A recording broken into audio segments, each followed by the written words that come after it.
Quand vous prenez une décision de qualité, vous ferez mieux de savoir quand vous la prenez que vous allez avoir des difficultés à continuer. Restez avec nous dans Jouissez de votre vie.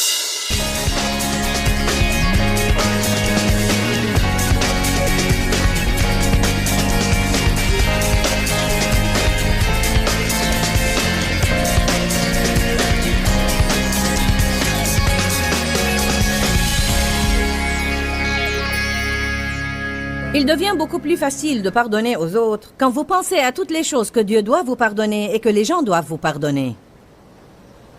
Il nous suffit de faire un petit inventaire des choses stupides que nous faisions ou disions et comment nous nous comportions et comment nous n'aidions ni consolions les autres. À ce moment-là, il nous sera facile de pardonner à ceux qui nous font du mal. Est-ce que quelqu'un me comprend aujourd'hui? Est-ce que vous comprenez que Dieu vous a pardonné beaucoup plus que vous n'aurez jamais à pardonner à quiconque? Dites tous, je peux me permettre d'être généreux dans mon pardon, car je l'ai reçu en abondance.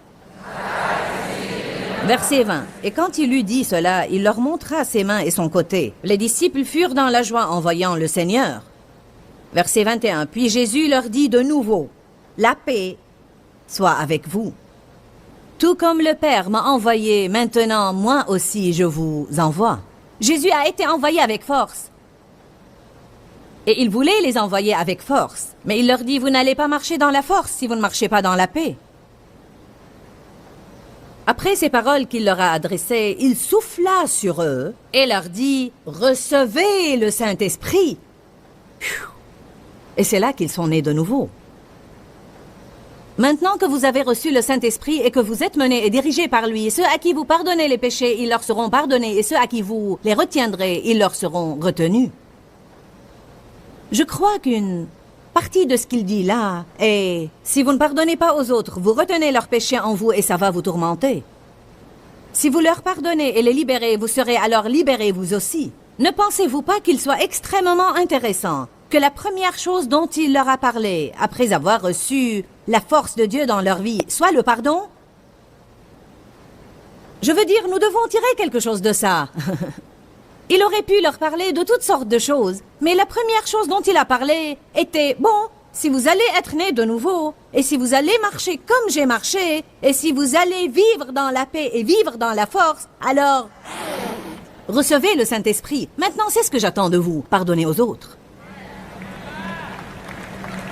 Mon Dieu, que pouvons-nous tirer de ça autre que ce qui est dit?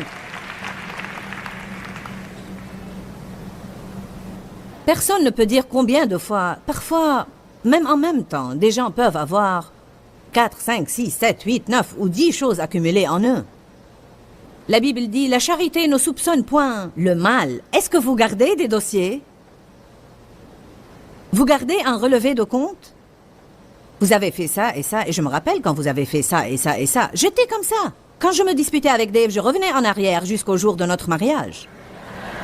Une semaine après notre mariage, quand sa famille allait nous visiter, il était sorti au parc pour jouer au baseball et il m'avait laissé à la maison pour faire le ménage. C'était une de nos premières disputes. Je ne m'en souviens pas parce que je ne l'ai pas pardonné. Mais probablement ça en a l'air maintenant. Je m'en souviens car j'avais l'habitude de l'emblâmer tout le temps. Et il me disait, mais enfin, où est-ce que tu emmagasines tout ça? Je l'avais sur mon relevé de compte. Certains de vous gardent en eux des dossiers qui ont besoin d'être effacés par le sang de Jésus. Alléluia. En fait, je veux vous montrer une chose. Je veux que ceux qui sont en arrière sortent le registre qu'on utilise lorsque les gens sont sauvés. Je veux vous montrer ce que Dieu doit faire pour vous et nous allons le montrer à la télévision aussi. Je veux que les gens voient ça. Vous savez, nous avons toute une vie de péché, péché, péché, péché, péché, péché, péché. Et qu'arrive-t-il quand nous sommes nés de nouveau? Toute notre dette est annulée. Notre registre est essuyé totalement, payé intégralement. Certains de vous doivent prendre une décision ici cet après-midi, d'essuyer quelques registres et de tamponner, payer intégralement. Êtes-vous prêt à nous montrer le film?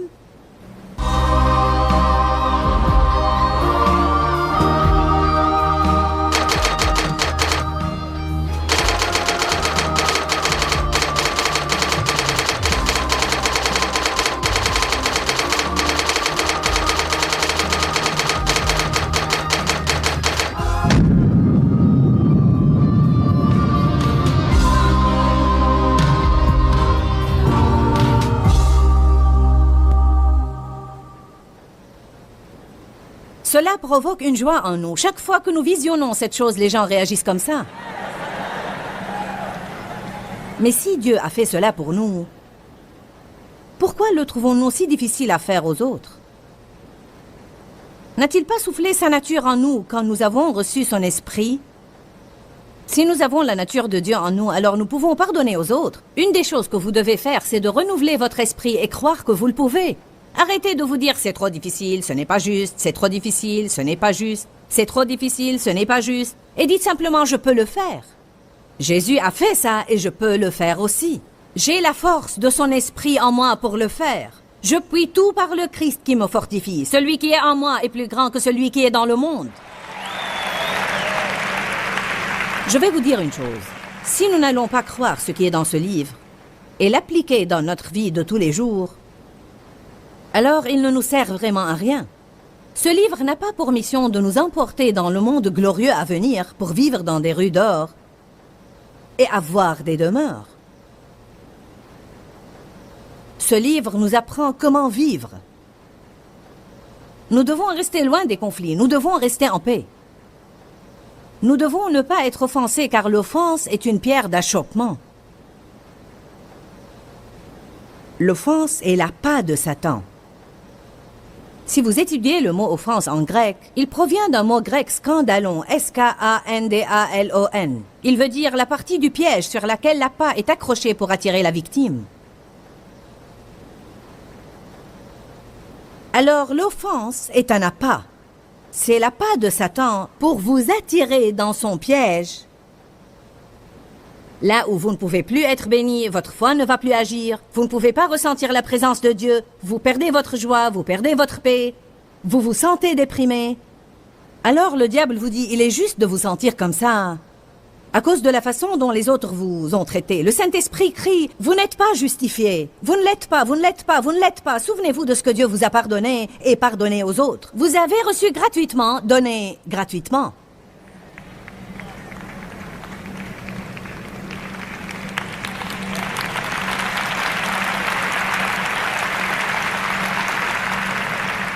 À qui devriez-vous pardonner? Nous avons déjà dit l'autre soir que vous devez être en paix avec vous-même, avec Dieu et avec les autres. Régulièrement, vous devez pardonner aux autres, mais régulièrement, vous devez aussi vous pardonner. Et bien que Dieu n'a pas besoin de notre pardon, comprenez bien ce que je veux dire quand je dis « vous devez pardonner à Dieu ». Vous ne le devez pas parce qu'il en a besoin, mais si vous avez quelque chose sur le cœur envers le Seigneur, parce que vous êtes déçu d'une chose qui est arrivée ou qui n'est pas arrivée dans votre vie, vous devez la laisser tomber et passer. Vous devez déboucher vos tuyaux. Cet après-midi, je suis le plombier du Saint-Esprit. Nous allons déboucher vos tuyaux. Amen.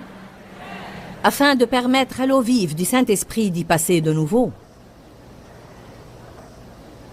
Vous devez laisser passer les péchés d'il y a longtemps et les péchés de ce matin. En fait, vous n'y pouvez rien. Il n'y a pas de sacrifice que vous puissiez offrir à Dieu qui lui soit acceptable, sauf le sang de Jésus. La Bible nous dit, si vous confessez vos péchés, il est fidèle et juste pour vous les pardonner et pour vous purifier continuellement de toute iniquité. Que veut dire cela? Lorsque Jésus nous assure une relation avec Dieu, il ne nous pardonne pas qu'une fois, il s'attend à devoir le faire continuellement. La Bible dit qu'il est assis à la droite du Père et qu'il intercède continuellement pour nous. S'il prie pour nous tout le temps, c'est que nous en avons besoin tout le temps. Avant de décider de vous marier, vous ferez bien de regarder cette personne et de vous mettre une chose dans la tête. Si je vais vivre avec toi, je vais avoir à te pardonner peut-être chaque jour.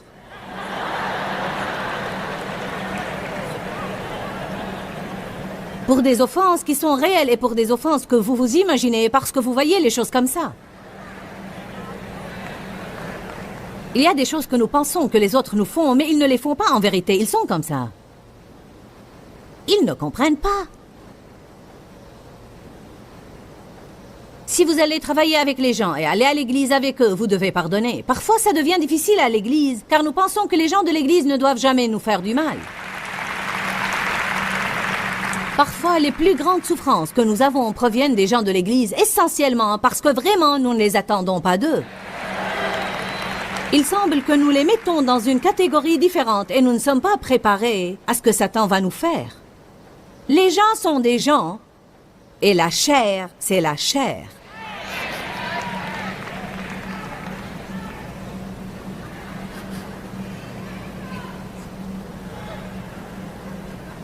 Pardonnez-vous. Demandez et recevez afin que votre joie soit parfaite. Libérez-vous de la prison. Libérez les autres de la prison. Si vous êtes fâché contre Dieu, vous n'avez pas eu de réponse à votre prière. Vous avez prié pour la guérison, pour avoir un enfant, pour une promotion, prié pour une augmentation et vous ne les avez pas eues. Vous êtes confus, vous ne comprenez pas. Décidez de faire confiance à Dieu et dites « je vais laisser tomber ». Car pardonner veut dire laisser tomber. Oublier une chose ne veut pas dire que vous ne pouvez pas vous en rappeler. Ça veut dire que vous décidez de la négliger. Vous décidez de ne pas la mentionner. Vous décidez de la bannir de vos pensées. Vous décidez, je ne veux pas m'occuper de ça, je vais me décharger sur Dieu de mes soucis. Et vous arrêtez de vous agiter en vous souvenant exprès. Chacun de nous peut devenir vraiment vexé si nous allons chacun dans un coin différent et restons là pour 5 minutes et déterrons du passé quelque chose que quelqu'un nous a fait. Je veux dire, nous pouvons devenir furieux. Mais savez-vous à quoi cela équivaut? Dieu m'a donné cet exemple une fois. C'est comme si vous aviez une plaie sur votre corps. Une plaie assez importante et elle se cicatrise et une croûte se forme dessus. Elle ne va probablement pas laisser une cicatrice car elle se cicatrise vraiment bien. Mais savez-vous quoi? Si vous arrachez cette croûte tout le temps, et elle doit se recicatriser tout le temps, vous allez avoir une mauvaise cicatrice à la fin. C'est tout à fait la même chose quand quelqu'un vous fait du mal. C'est comme s'il y avait une plaie là. Et Dieu commence à agir par sa grâce pour amener la cicatrisation parce qu'il est notre consolateur.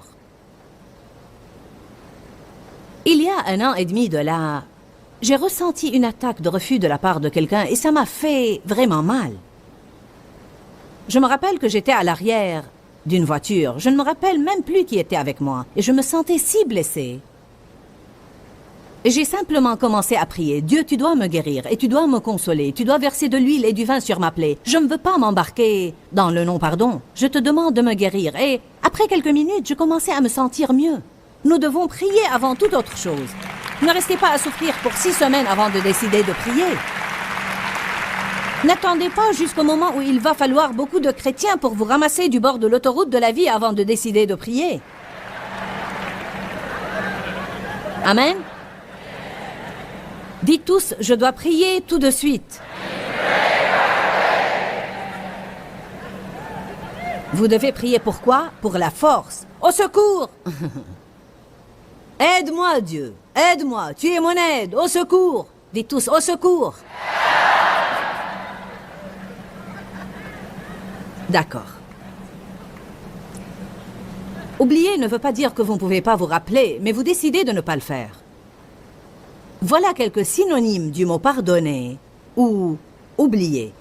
Fermer les yeux sur, ne pas faire attention à, passer outre ou laisser passer. J'ai rédigé ne pas vous rappeler ou penser à ou méditer sur ou parler de sans but divin précis. Oublier et laisser tomber. Si jamais vous voulez surmonter les douleurs du passé, vous devez décider d'arrêter d'y penser et d'en parler. Y penser et en parler, y penser et en parler, y penser et en parler, en parler et y penser, en parler et y penser, y penser et en parler. Et puis juste au moment où vous décidez d'arrêter d'y penser et d'en parler, et après avoir eu 2 ou 3 jours de succès à votre actif, quelqu'un que vous n'avez pas vu depuis quelque temps va essayer de vous l'arracher. Vous allez devoir rester ferme parce que c'est une tentation de Satan. Vous m'entendez?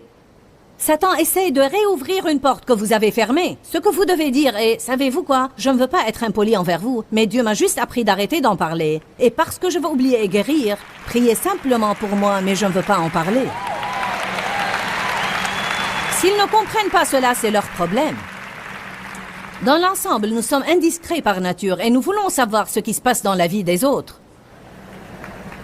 Mais même quand nous posons un tas de questions stupides, nous devons nous rappeler que nous pourrions éveiller une chose qu'ils essaient vraiment d'oublier, juste pour satisfaire notre curiosité. Allez à Hébreux 11. Verset 15.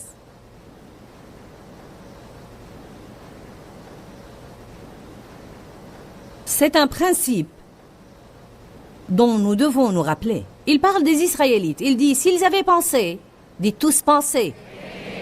Dites penser. Dites penser. S'ils avaient pensé avec souvenir nostalgique à ce pays d'où ils étaient sortis, ils auraient trouvé une occasion permanente pour y retourner. Il dit, si vous voulez retourner là où vous étiez, n'arrêtez pas d'y penser. Car vous y retournerez dans vos pensées. Et retourner mentalement est presque aussi mauvais que retourner physiquement. Pas seulement cela, car plus on pense à une chose et plus elle grandit. Parfois, il suffit d'une petite chose que quelqu'un vous a fait et vous y pensez et y pensez et y pensez et puis vous commencez à penser à quelque autre petite chose qu'il vous a fait et bientôt, vous aurez ce grand problème monstrueux qui réellement aurait été assez mineur si vous ne l'aviez pas exagérément grossi en y pensant et en parlant, y pensant et en parlant, y pensant et en parlant, y pensant et en parlant. Ne pas y penser ne veut pas dire qu'il ne va pas vous venir à l'esprit. Renversez les imaginations et toutes choses hautes et élevées. Pensez à ce que vous devez penser et pas à tout ce que le diable vous met dans la tête. Choisissez vos pensées prudemment. Car ce qui se passe à l'intérieur de vous, c'est ce qui va vous faire souffrir.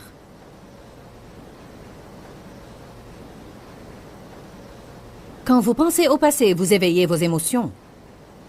C'est comme si vous mettiez du sel sur une plaie. C'est comme une mémorisation des offenses et cela vous met dans une mauvaise disposition contre cette personne si vous venez à vous voir. Si quelqu'un vous fait du mal et que vous dites que vous lui pardonnez, je te pardonne, oublions cela. Reprenons l'incident à propos de Dave lorsqu'il m'a corrigé et que ça m'a pris quelques jours pour dépasser cela. Et une fois j'ai décidé, d'accord, j'étais vraiment sincère, j'ai dit je suis désolé, oublions cela.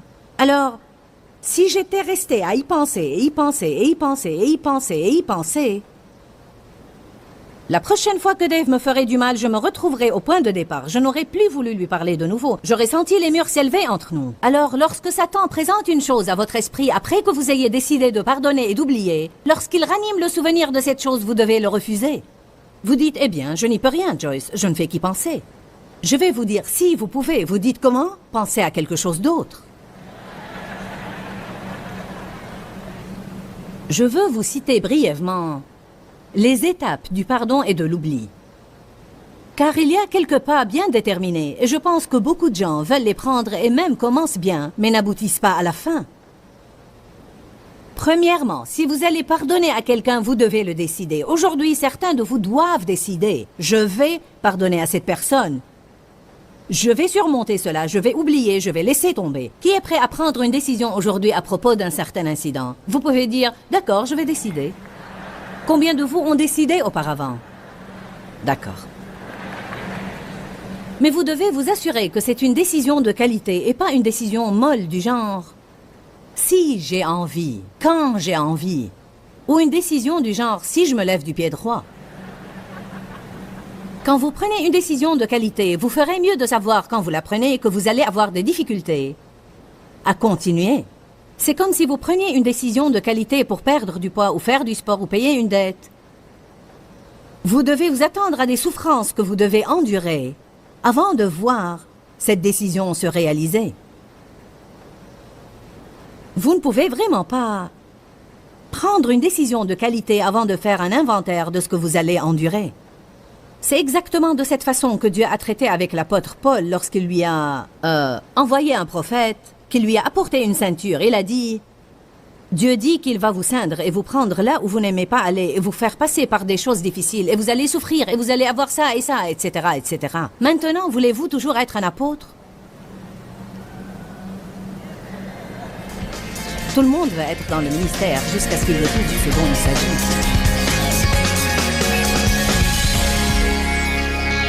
En fait, je ne sais même pas vraiment comment vous dire combien ce sujet de pardonner et d'oublier est important. Je veux dire que beaucoup de gens se gâchent la vie parce qu'ils gardent une amertume et un ressentiment envers quelqu'un ou qu'ils ont des offenses accumulées dans leur cœur. Je veux vraiment vous dire que pardonner aux autres ainsi que vous pardonnez vous-même est la clé d'une vie plus heureuse et plus agréable. Vous allez être malheureux si vous ne pardonnez pas. Le non-pardon est vraiment comme de la crasse spirituelle sur notre esprit qui amène la torture de notre propre vie.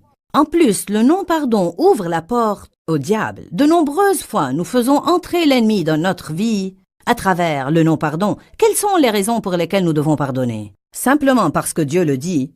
Votre foi n'agira pas si vous ne pardonnez pas. Le non-pardon est comme une crasse ou une saleté spirituelle sur notre homme intérieur. Le non-pardon cause une torture dans votre vie. Vous ne pouvez pas aimer avec un non-pardon dans votre cœur. Et notre marche dans la charité est si importante. Le non-pardon bloque votre relation personnelle avec Dieu. Je crois qu'il est très difficile de jouir de la présence de Dieu si votre vie est pleine de non-pardon. Vous ouvrez la porte au diable quand vous restez dans le non-pardon. Je veux vraiment vous encourager à étudier la parole à cet égard et faire tout ce que vous pouvez pour ne pas permettre à cette amertume et à ce non-pardon de rester dans votre vie. Rappelez-vous que nous vous aimons et que nous nous soucions de votre bien-être. Et je crois que Jésus est mort pour que vous jouissiez de chaque jour de votre vie. Et je veux que vous preniez la décision de ne plus laisser Satan vous voler votre joie. Que Dieu vous bénisse. Pourquoi, Seigneur, pourquoi? Dans ce livret, Joyce Meyer nous enseigne à travers la parole comment être délivré de la confusion. Pour obtenir ce livret gratuitement, écrivez-nous à Joyce Meyer, boîte postale 40095-6300 Larnaca, Chypre. Ou bien visitez notre site web www.joycemeyer.org/fr.